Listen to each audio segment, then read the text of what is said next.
Chris 4 আসছে। ঋত্বিক এবার নিজেই ছবির পরিচালক। দর্শকরা অনেকদিন ধরেই অপেক্ষায় ছিলেন ঋত্বিক রোশনের সুপারহিট ফ্র্যাঞ্চাইজি ক্রিস 4 এর জন্য, কিন্তু নানা কারণে ছবির কাজ পিছিয়ে যাচ্ছিল বারবার। এবার শোনা যাচ্ছে ছবির পরিচালনার দায়িত্ব নিয়েছেন স্বয়ং ঋত্বিক রোশন। আগেই ছবির সঙ্গে ছিলেন পরিচালক সিদ্ধার্থ আনন্দ ও তার প্রযোজনা সংস্থা মারফ্লিক্স, কিন্তু এখন তারা সরে দাঁড়িয়েছে। আসলে এর পেছনে কারণটা হচ্ছে বাজেট। বলিউড হাঙ্গামার তথ্য বলছে ছবির খরচ ছাড়িয়ে গেছে 700 কোটি টাকা। এত বড় বাজেট সামলানো আসলেই অনেক কঠিন।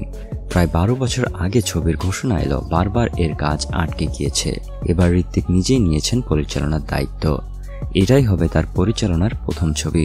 ছবির প্রযোজক হিসেবে থাকছেন তার বাবা রাকেশ রোশন ও যশ রাজ ফিল্মস। ক্রিস 4 এর গল্প এবার আরো বড় হবে।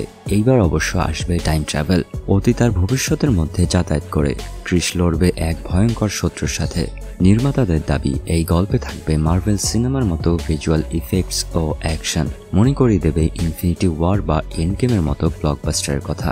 শুধু অ্যাকশনই নয়, সাথে থাকবে সম্পর্ক, আবেগ এবং পারিবারিক টানাপোড়েনও। এই ছবির মাধ্যমে ফিরছেন পুরনো অনেক চরিত্র।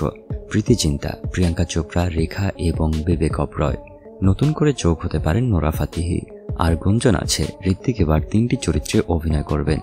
এখন অবশ্য ঋত্বিক ব্যস্ত ওয়ার 2 এর শুটিংয়ে। সবকিছু ঠিকঠাক থাকলে 2025-এর মাঝামাঝি শুরু হবে শুটিং। মুম্বাই থেকে ইউরোপ বিভিন্ন লোকেশনে হবে শুট। ক্রিস 4 শুধুমাত্র একটা সুপারহিরো সিনেমা নয়, এটা হতে যাচ্ছে বলিউডের নিজস্ব সুপারহিরো ইউনিভার্সের শুরু। তো তোমার কি মনে হয়, ক্রিস 4 কি মার্ভেলকে টক্কর দিতে পারবে?